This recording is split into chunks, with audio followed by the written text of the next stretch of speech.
Sitting up all night looking at the disk of the full moon and counting the number of birds across in silhouette. We sent the material to LSU and they were able to make a migration map out of the material.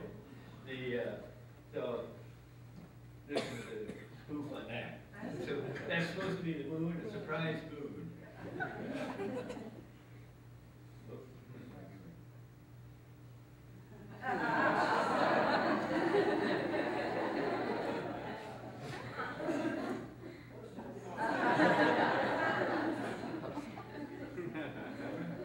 Ooh, there's one. I think that's the last one.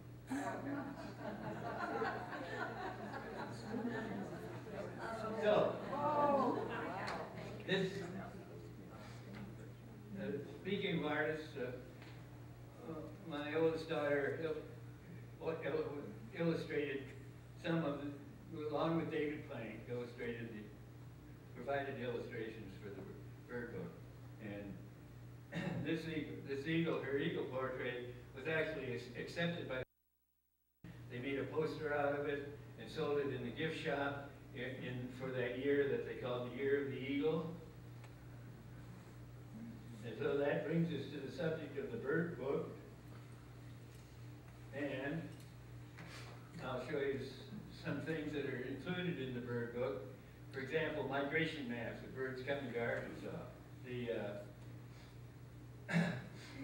Hank Sugar, Jr., not Shug, but his son, was my research assistant when these maps were made. That's what his job was. We got all the bird banding records from the Washington office, and we had to make maps out of the records that were recovered in Arkansas. And so that was a National Institute of Health grant that we had because people were interested in how birds flying around the U.S. could move viruses. And so that's all our migration. And we later had a project of migration between North and South America, which they were even more interested in virus movement. Wait, what's this? This is the red-tailed hawk. And you will notice the red-tailed hawks in eastern Arkansas come primarily from the northern states, due north. But our Ozark red-tails, except for one weirdo, come from the northwest and up in Canada. And that's why they almost never see an all-black red-tailed hawk in eastern Arkansas. We do see them fairly commonly in winter here, because our winter birds come from way up here in Canada, where the black ones nest. So that shows that dichotomy very nicely from the banding record. This is a white-throated sparrow, which more or less north and south, like you would expect from banded birds.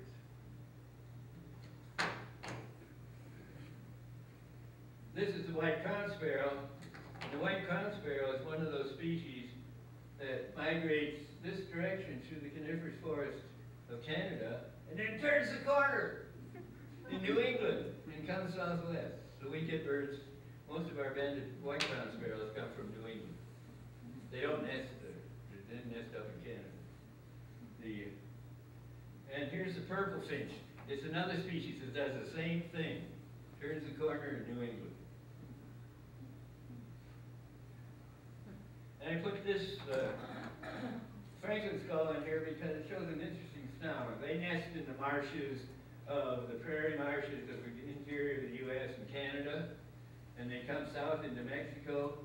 But once they pass the Isthmus of Tehuantepec, they all end up on the west coast. They cross Mexico there, go down the west coast and overwinter off the west coast of Peru.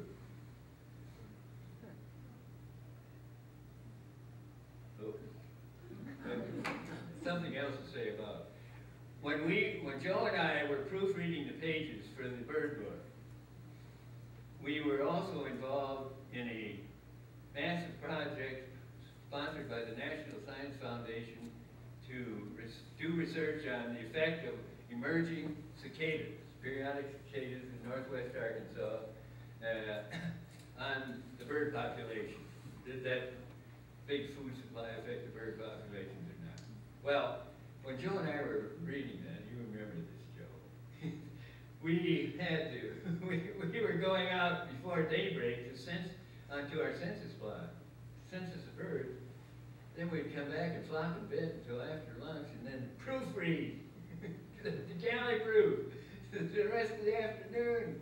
And it was really difficult. We found it very difficult. In fact, I had the van and I would pick up, we had more than Joe and I, had a crew. We'd go out there and pick up the whole crew and drive along in darkness, going out to the study site and drive. And Joe's an early morning guy. He always gets up before daybreak. So he's wide awake. I'm just the opposite. I stay up after midnight and I have trouble getting up in the morning. So there I was driving along. Joe was jabbering and jabbering and jabbering. And I said, "Hey Joe, shut up. Can't you see I'm trying to sleep?"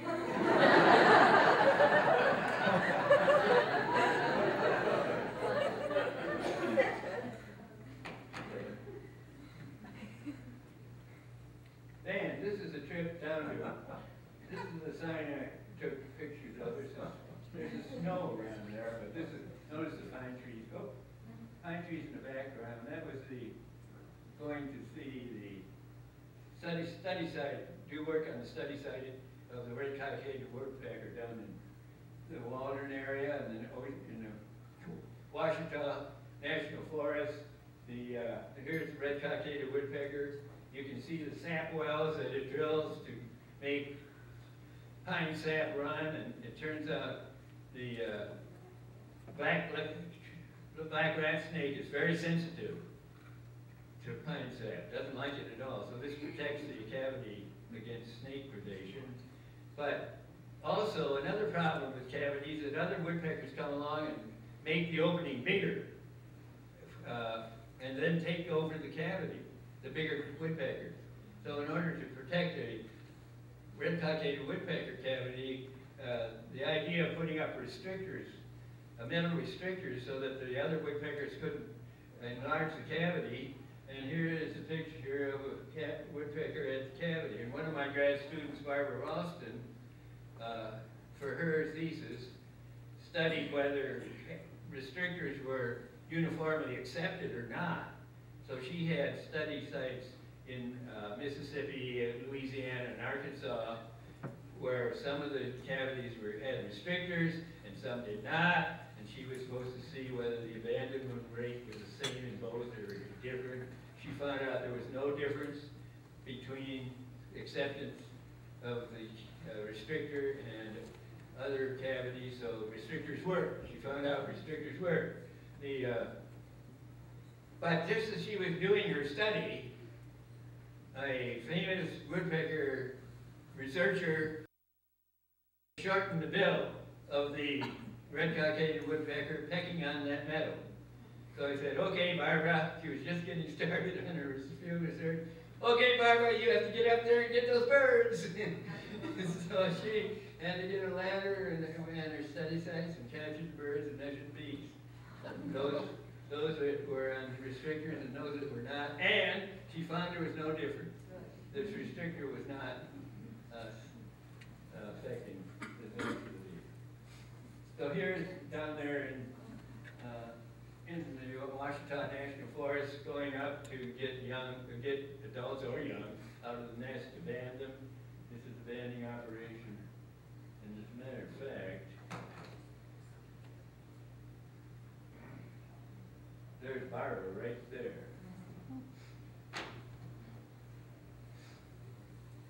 And here we have a red-cockaded woodpecker. And Joe thinks, I can barely see the red. Joe thinks he can see the red there. I don't know what's going on. There's red. It's right up above there. It's very seldom shown. It's usually hidden.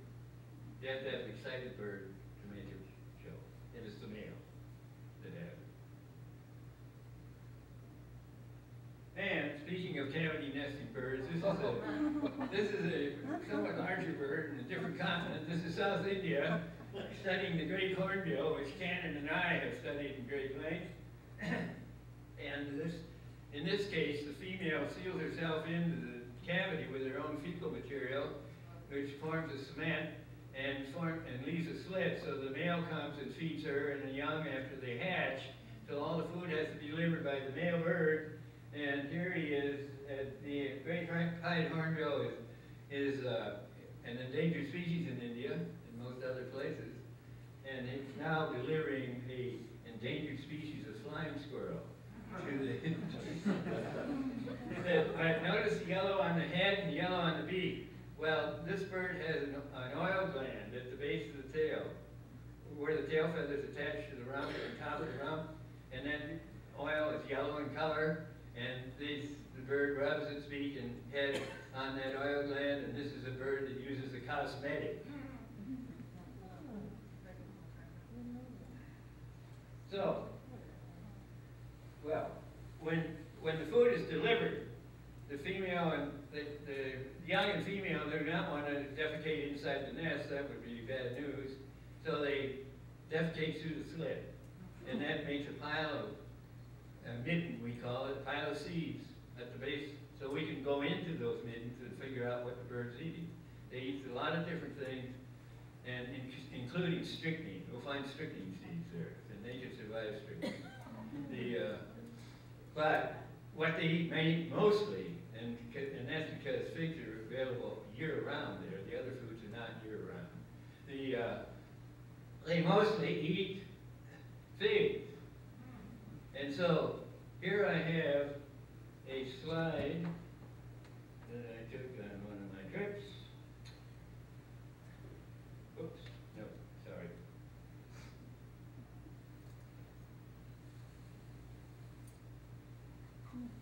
Here's fecal material, here's a fig newt. I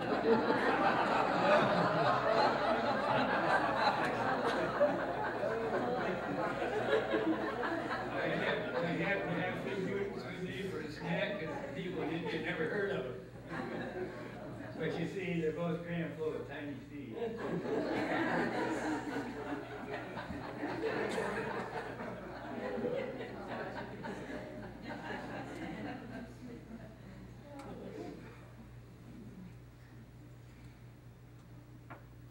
And in those forests there are land leeches.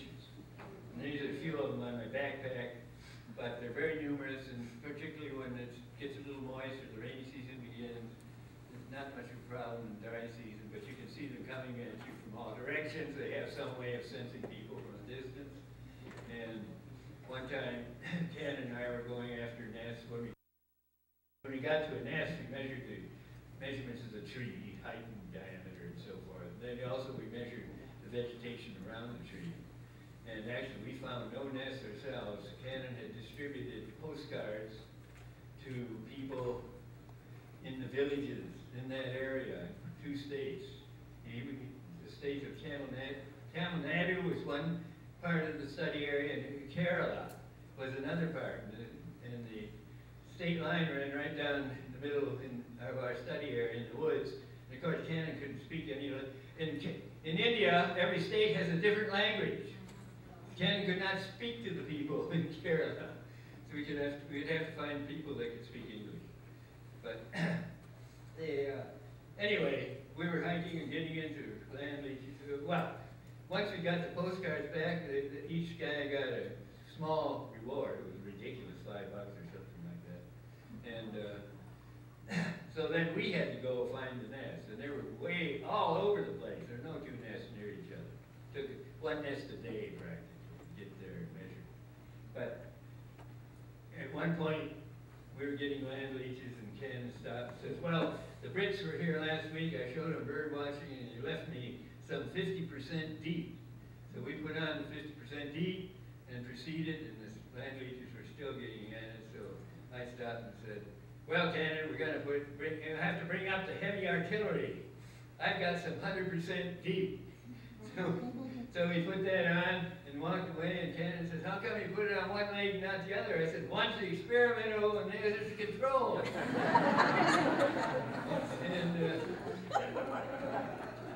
and that worked, 100% deep worked.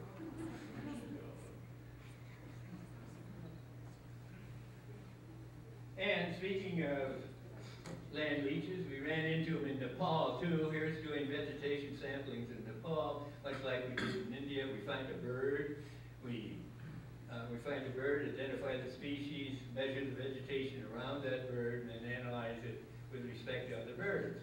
And that pole is divided into 2-foot intervals, and we count the number of leaves that intersect each of the 2-foot intervals to get an idea of the vegetation profile. And Elizabeth was helping me in that study area, and she kept getting the land leeches. Suddenly she said, "How come I'm getting all the land leeches?" Well, I was sending her to the moist spots.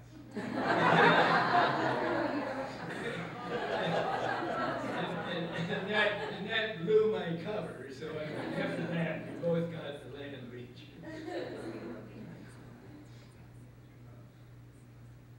And that the kind of studies we were doing is described in this commemorative plaque. It's called a historical marker. They're on campus, and every building has one out in front of it.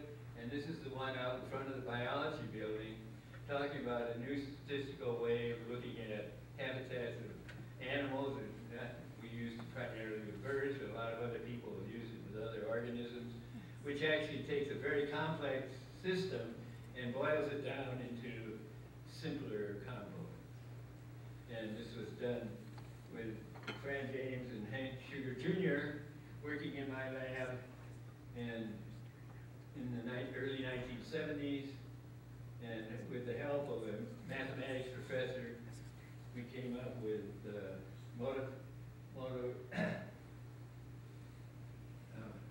multivariate statistical model for analyzing ecological situations.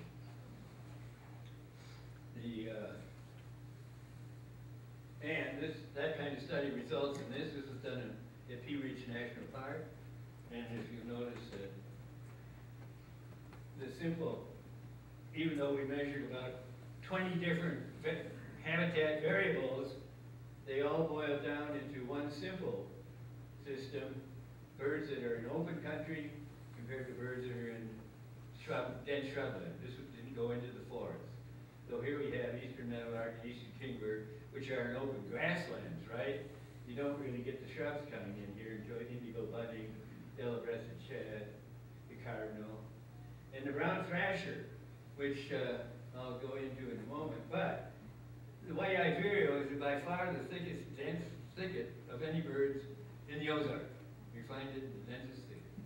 And if you look at the ordinate here, you go from increasing shrub evenness to shrubs all over the place. There are open places here. And by gosh, brown thrashers really zero in on open bare spots between the shrubs. And that shows up very markedly here. Whereas the balanced vireo, pretty dense shrubbery.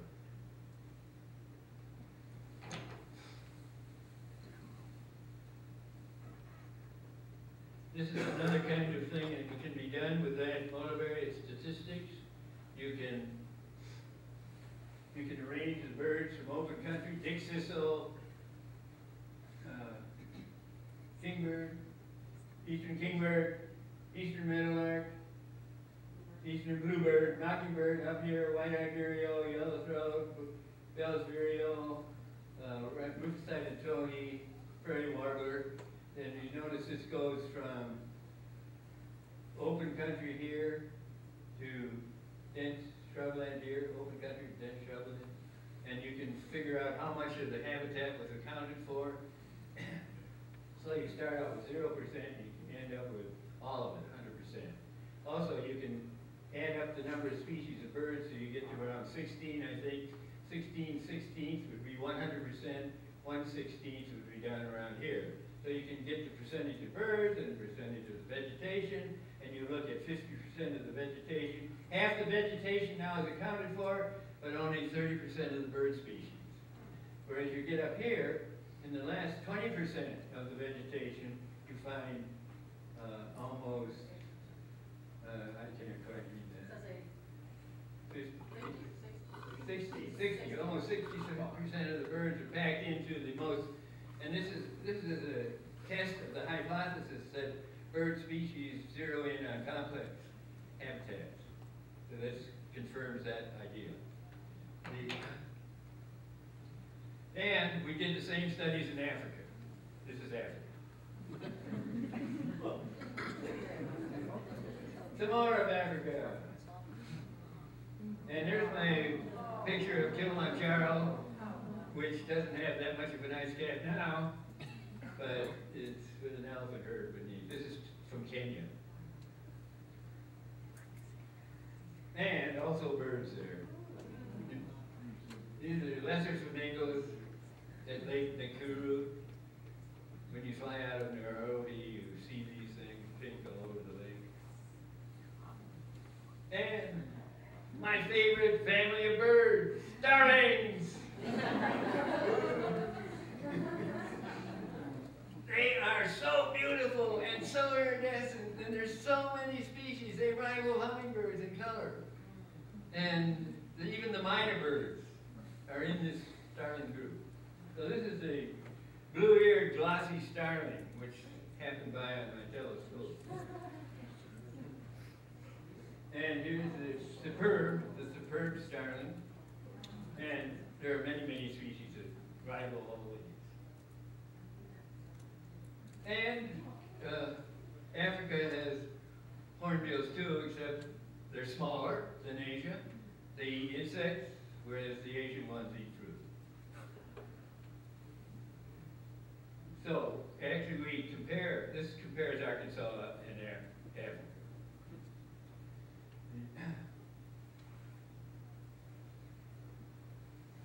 Oops. The red ellipses are the African birds, and the ellipses surround the habitat breadth of each of those species. These blue ones are the Arkansas birds, and the habitat, and again the ellipses describe the habitat breadth of the species. This is open country, this end, tall dense shrubland here, uneven country here, and dense uniform growth up here. And I just sort of hand drew this line that sort of separates mostly Arkansas and African birds. There's our brown thrasher. There's a lot of big open spaces between the shrubs in Africa. It would love to be there. Here's the cardinal. It's sort of over the line too. But look, the only bird that even compares to the dense-seeking shrublands of the African bird is the white-eyed vireo. This is the partridge or quail-like bird from Africa. Here's the bob white, and this bird has been introduced into America lots of times. It never takes. I don't know why. It looks like it should. And we analyzed the area of these ellipses, and it turns out that the ellipse size in Africa are significantly smaller than the ellipse size in North America. And that one of the hypotheses about why there's so many birds in the tropics compared to North America is that their niche sizes are smaller. Well, here's a test of that hypothesis. They indeed are. Their habitat niche is indeed smaller in Africa. So we did the same study in Belize. And this is our camp in Belize, and you can see the stick walls to the shack with the thatch roof behind me.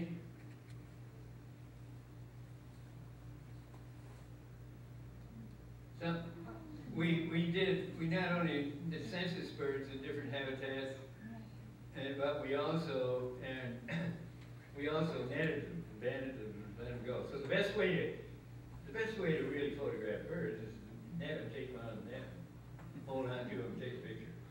This is the red-capped mannequin. Here's another mannequin, white-collared mannequin. These are tropical bird family in the New World. Largely fruit eater. pygmy kingfisher. Royal flycatcher. You never see it erect its crown in the wild. I've never seen it in the wild. But get one in the net and grab it, whoo! Like an umbrella. And it goes back and forth with its head in some screwy motion. The blue-gray gnatcatcher. And while we were in Belize, in the 1980s, we were in Belize usually 3 times a year, and one whole year we lived there. And during that year, the British soldiers that were defending Belize against the Guatemalans found a place that was higher than Victoria's Peak. That would be highest place in Belize, that they never knew about before. It's almost 4,000 feet in elevation. So they wanted us to conduct a biological survey of that region. So the British commandos, or whatever they call them, went up and made a platform in the jungle and brought in hammocks and a cook and a radio operator, and we stayed there for a couple of weeks analyzing the avifauna. I did have people analyzing plants and herpetologists as well. That was a good, and we found a lot of species up there that are more like the Guatemalan species at slightly higher elevation. So it was a very successful operation.